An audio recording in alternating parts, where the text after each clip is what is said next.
Now let's talk about this was arguably the best game for me that I got a chance to play during our pre-E3 kind of look at things. This was Eidos Montreal's Deus Ex: Mankind Divided. And I tweeted, and I don't know if I was supposed to, that this was at the top of my most excited for list for 2016 after I had played Uncharted 4. I still can't believe I'm going into E3 just finishing Uncharted 4. That just seems unfair. And Doom as well, which is incredible. And Overwatch.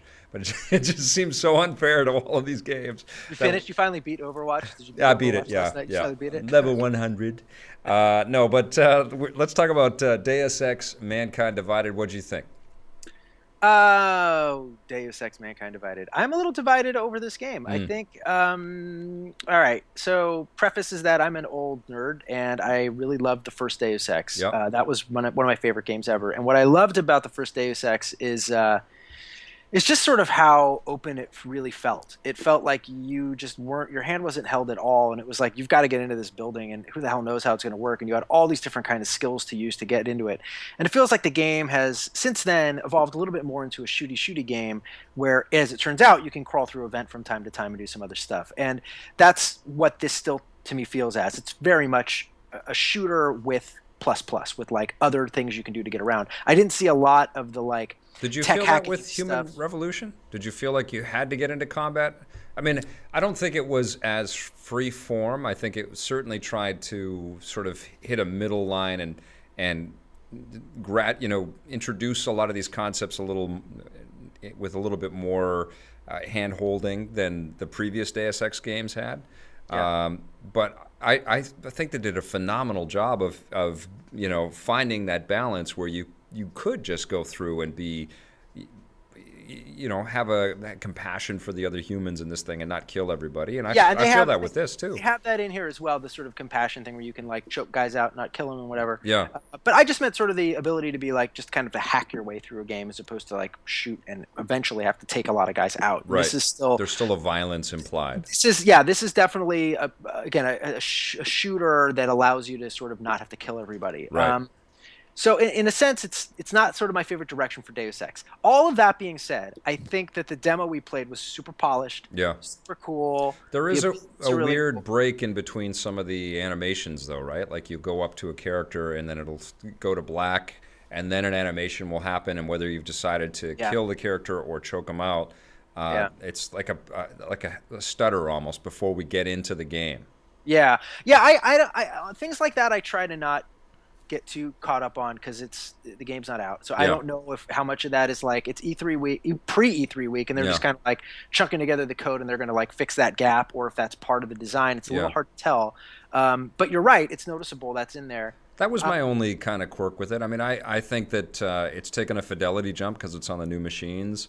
Yeah, it looks great. I loved hearing Elias Toufexis' voice again. I mean, the guy's a fantastic lead actor in this thing.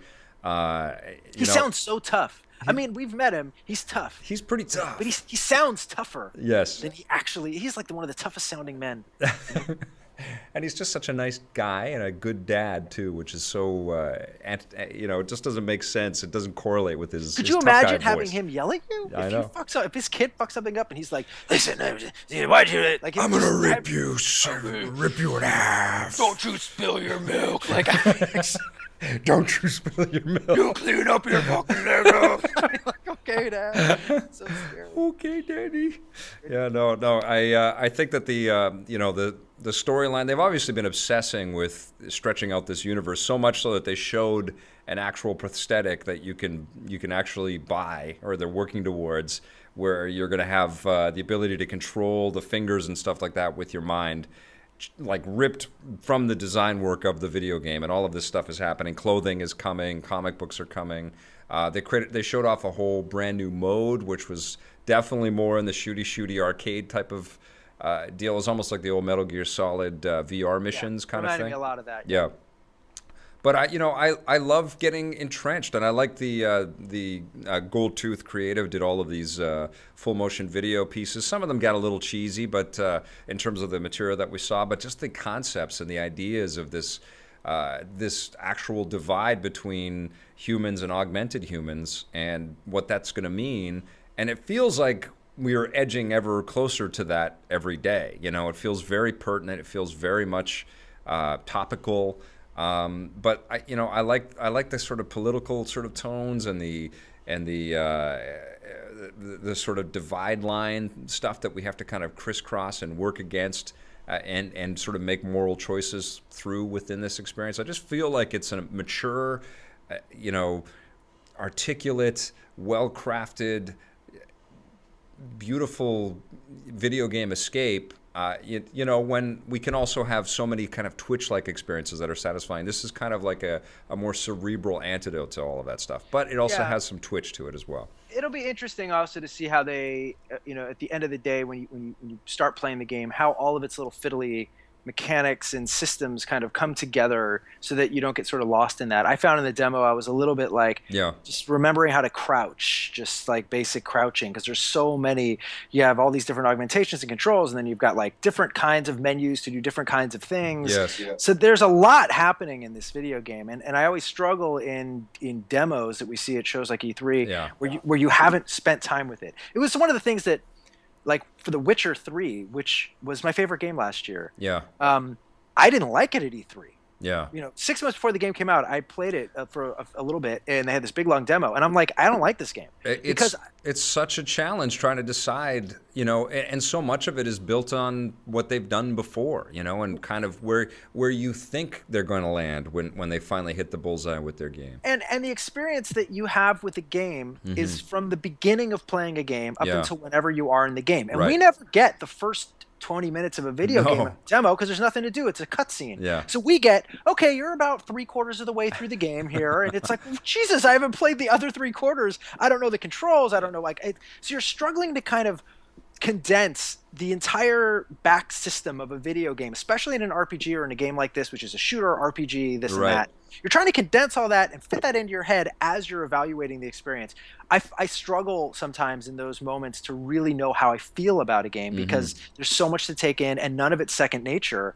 And when a game becomes second nature, like Witcher 3, then you forget about the controls and the mechanics and you're just enjoying the experience. And I think for Deus Ex, that moment is going to be really important. If it gets in its own way, which is to say it has too many of these systems and you can't get out of fiddling with all this stuff, then it could get in the way of enjoying the experience for me. So that to me is the big question of Deus Ex. But I agree with what you're talking about in terms of the polish, the love, the depth of the story, the depth of the characters, the depth of the graphics. Everything about it feels like it feels like they're just going.